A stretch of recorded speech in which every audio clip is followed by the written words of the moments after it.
তো good morning friends, আমরা এখন ইছাপুর চলে এসেছি। আজকে একটা সুন্দর ট্রিপ হতে চলেছে। প্রচণ্ড কুয়াশা বাইরে। তো সকালে সকালে ঘুম থেকে উঠে গরম চা খেয়ে বেরিয়ে পড়লাম চান ফান করে। তো আজকে ট্রিপটা হবে খুব সুন্দর একটা জায়গা, যেটা হচ্ছে সুন্দরবন। এটা অফিস ট্রিপ আছে। হ্যাঁ, বুঝতে পারছি ফ্যামিলি তো নেই, একটু মনটাও খারাপ লাগছে। কিছু প্রবলেমের জন্য ফ্যামিলিকে নিয়ে আসা হয়নি, তার জন্য একা একাই যেতে হচ্ছে। তো দেরি হয়ে গেছে বেরোতে, প্রচণ্ড কুয়াশা যেহেতু। তো চলো একসাথে ঘুরে আসি, খুব মজা হবে। চলো।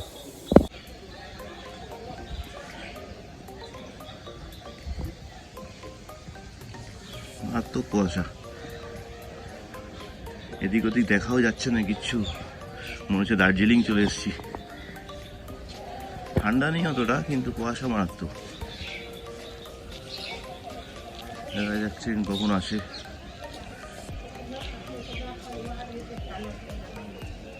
এখন আমি ইছাপুর স্টেশনে।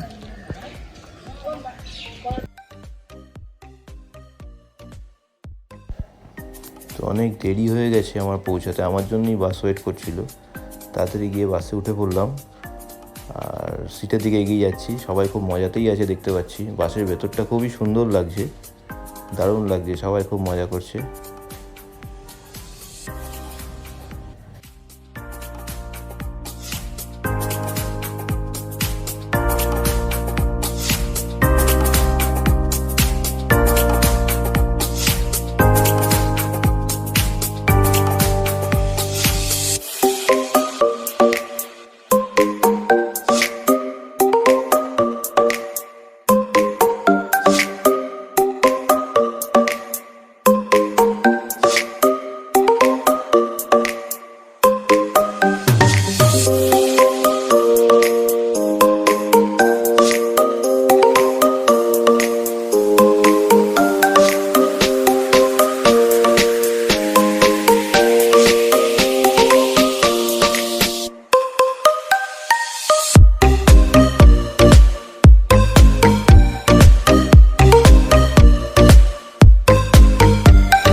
তো বাসে ওঠার পর থেকেই আমাদের শুরু হয়ে গেছিল গান চালিয়ে উদুম নাচ।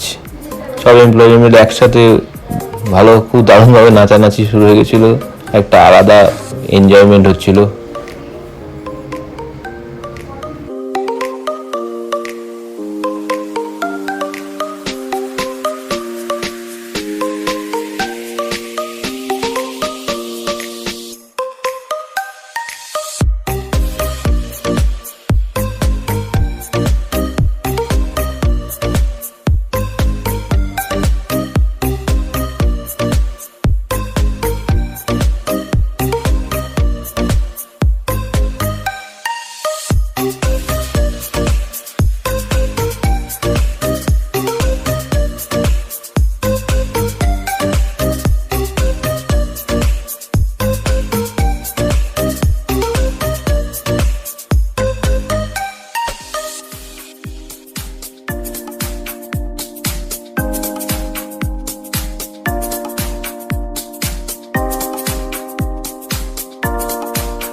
আমাদের বাস ছাড়লো এই 8:30-35 নাগাদ। রাস্তা একটুখানি জ্যামও ছিল, তো আমি জিজ্ঞেস করলাম যে কতক্ষণ লাগবে। মোটামুটি বললো যে তাও এই 2 ঘন্টা 2.5 ঘন্টা মতো লাগবে আমাদের ওই ঘাটে পৌঁছাতে, যেখান থেকে আমরা নৌকা করে পেরোবো, ওই পারে যাবো। তো ভিউটাও ছিল খুব সুন্দর। ঠিক আছে, থাকছি, যতটা ক্যাপচার করতে পেরেছি আমি করেছিলাম এখান থেকেই, কারণ পুরোটাই ঢাকা ছিল জানলাটা।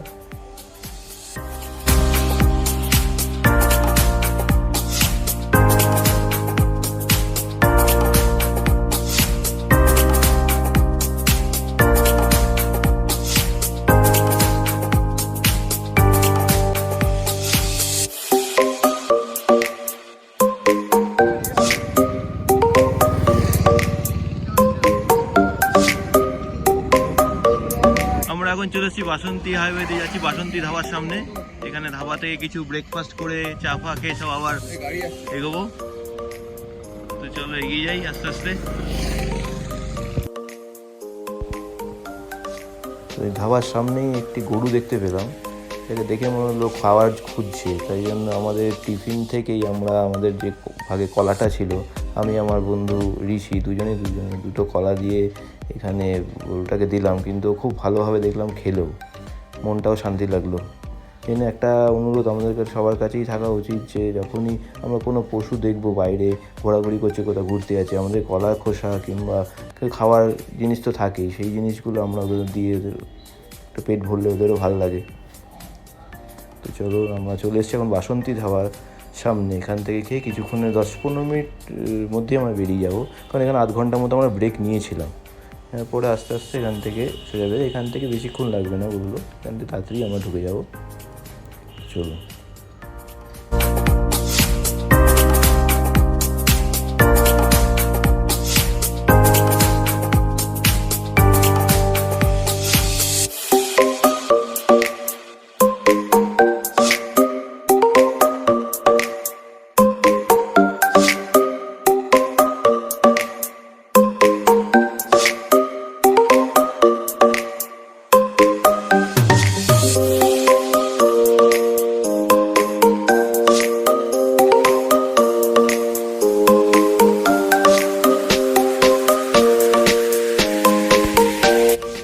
চলে এসেছি আমরা এখন ঘাটের সামনে। এখান থেকে আমরা লঞ্চ ধরে ওপারে যেতে হবে। ওপারে যেহেতু হোটেল আমাদের ওপারে যেতে হবে। আর সুন্দর একটা ভিউ আমরা উপভোগ করছি এখানে, সুন্দর লাগে, দারুণ লাগছে, খুবই সুন্দর লাগছে। চলুন যেতে যেতে দেখবো।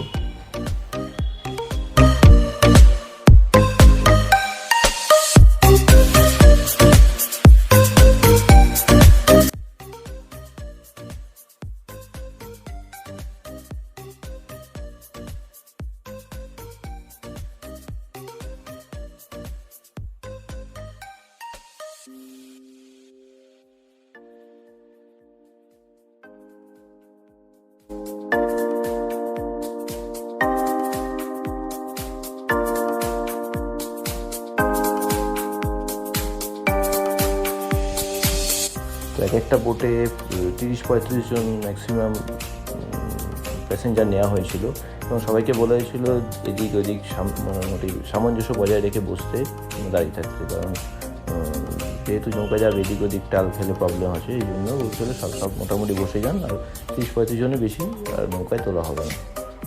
তো সুন্দর ভিউ, একটা দারুণ ভিউ লাগছে, পুরো একদম সমুদ্রের জল এত সুন্দর লাগছে, দারুণ ভিউ। জলটাও একদম পরিষ্কার, একদম দূরে কত বোটও চলছে সব দেখতে পাচ্ছি।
এসেছি আমাদের ওই পাড়ে চলে এসেছি, যে এখান থেকে পেরিয়ে আমরা এই ঘাট থেকেই বেরিয়ে আমরা যাবো হচ্ছে আমাদের হোটেলে।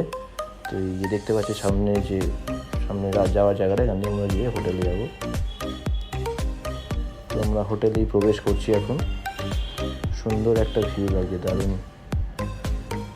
মানে একটা নেচার বিউটি যেটা বলে, পুরো চারিদিকে সবুজ, বিভিন্ন ধরনের গাছপালায় ভর্তি, সামনে কটেজগুলো সুন্দর লাগছে। আর রোদের তাপটাও ছিল খুব মারাত্মক, কারণ ভেবেছিলাম হয়তো শীত লাগবে ওখানে, কিন্তু দেখলাম তো একদমই ঠান্ডা নেই, ভালোই গরম। সকালের দিকে অবশ্য ভালোই গরম, জানি রাত্রের দিকে কেরম হবে। তো চলুন এগিয়ে যাই।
এই ব্যাটারি গাড়িটা দেখতে পাচ্ছি আমরা এখানে, এই ব্যাটারি গাড়ি করে লাগেজগুলো সব ক্যারি করে নিয়ে এসে হোটেলে ঢোকানো হচ্ছে।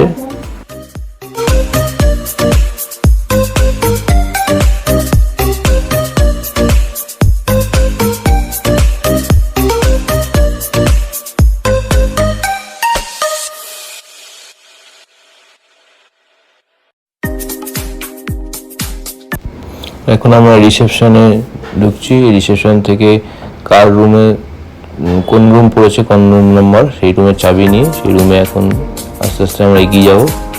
রুমের চাবি নেওয়ার জন্য আমরা এখন রিসেপশনে এসেছি। রিসেপশনটাও খুব সুন্দর দেখতে।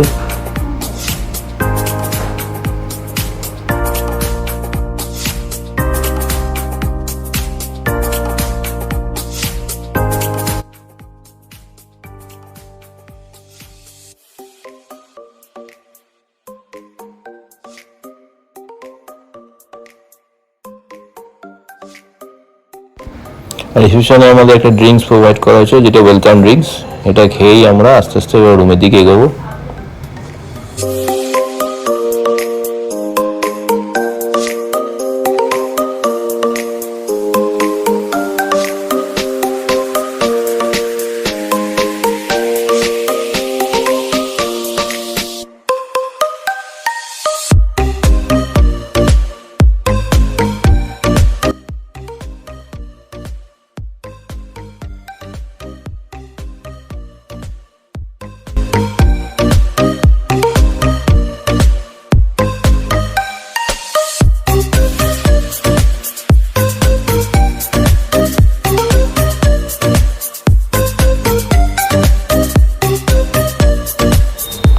আমাদের রুম ছিল S233। রুমের চাবি পেয়ে গেছি আমরা, এবার রুমের দিকে এগোচ্ছি।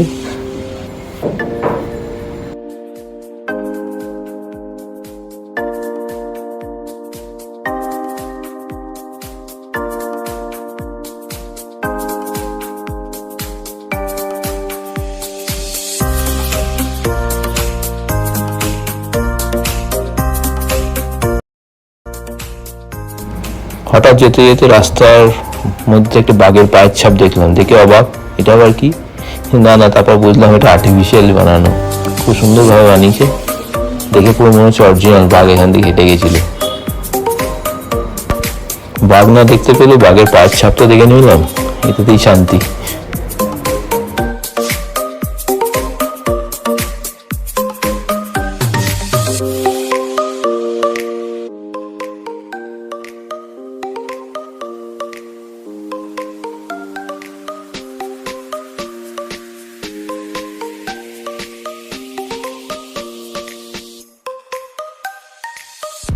তো সিঁড়ি দিয়ে উঠে আমরা আমাদের রুমের কাছে চলে আসলাম, ওপেন করলাম রুমটা। অসাধারণ রুমটা, খুলে তো অবাক, এত সুন্দর রুম, খুবই সুন্দর। ইন্টেরিয়রটা তো অসাধারণ অসাধারণ।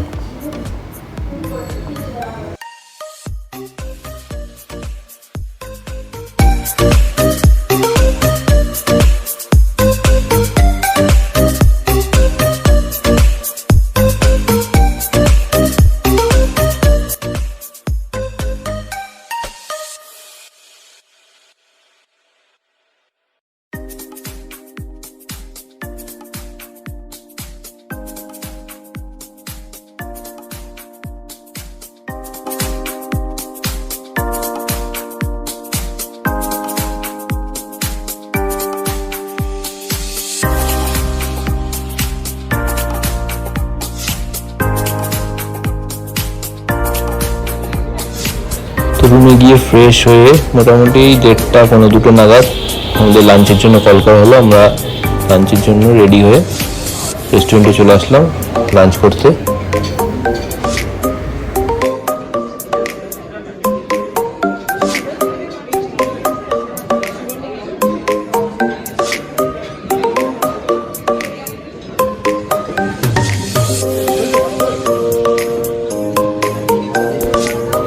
লাঞ্চ ছিল অনেক ধরনের, কিন্তু লাঞ্চ খেয়ে আমার অতটা খুবই ভালো যে লাগার ওরকম লাগেনি, যেহেতু অত বড় একটা নাম করা হোটেল। তাই জন্য আমরা জয়ন্তর কাছে জেনে নিই, আমাদের একটা কলিগ, একে জেনে নিই যে কেমন লেগেছে।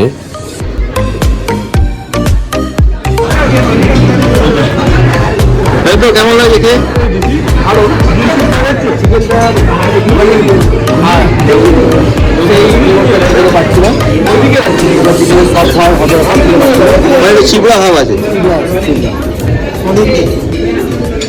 আর খাওয়া দাওয়ার পরেই পাশেই ছিল পুল, আর কি কাউকে আটকানো গেল না, সব পুলে ঝাঁপিয়ে পড়লো ফ্রেশ হতে। খুবই মজা হলো পুলে আমরা খুব দারুণ মজা করেছিলাম সবাই একসাথে মিলে। জলও ছিল প্রচণ্ড ঠান্ডা। দেখতে দেখতে সন্ধ্যে ঘনিয়ে এলো, আর সন্ধ্যেবেলায় কিছু আমাদের অফিস অ্যাক্টিভিটি ছিল, সেই অ্যাক্টিভিটি দেখতে পাচ্ছেন সামনে কিছু খাওয়ার কাউন্টার করা হয়েছে, আর এখানে কিছু গেম চলছে। আমরা সবাই পার্টিসিপেট করেছিলাম এই গেমে, খুব মজা হয়েছিল।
তো গেম শেষ না হতে হতেই আমরা একটুখানি হোটেলের চারিদিকটা একটু ঘুরে দেখতে থাকলাম। রাত্রিরে একটা রোমাঞ্চকর পরিবেশ তৈরি হয়েছে, মাঝে মাঝে লাইট লাগানো, চারিদিকে গাছপালা, একটা আলাদা সৌন্দর্য ফিল করছিলাম।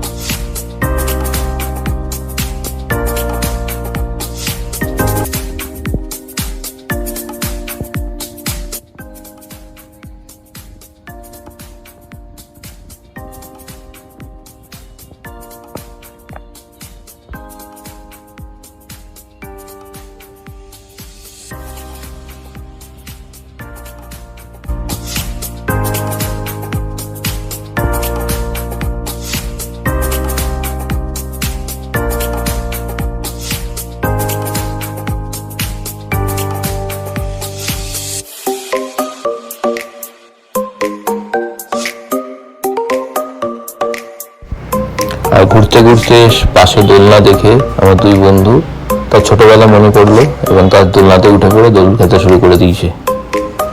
খুব আনন্দে দোল খাচ্ছিল।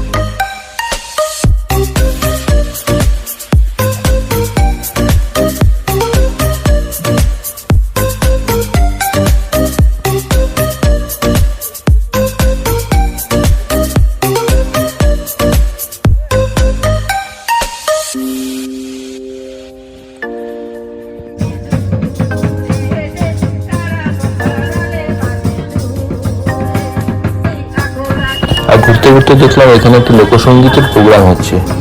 লোকসঙ্গীত শুনে মনটা আলাদা ধরনের একটা আলাদা সুন্দর অনুভূতি ফিল করলাম। মনে হলো একটু পল্লী গ্রামে চলে এসেছি। না, এটা অফিস থেকে আমার কোনোদিন করা হয়নি, কিন্তু এটা আলাদা কাস্টমাইজ করা যায়। এখানে কেউ থাকলে আলাদা করে এদের কাস্টমাইজ করে এদের ভাড়া করে এদের নৃত্য দেখতে পারেন এবং গানও শুনতে পারেন।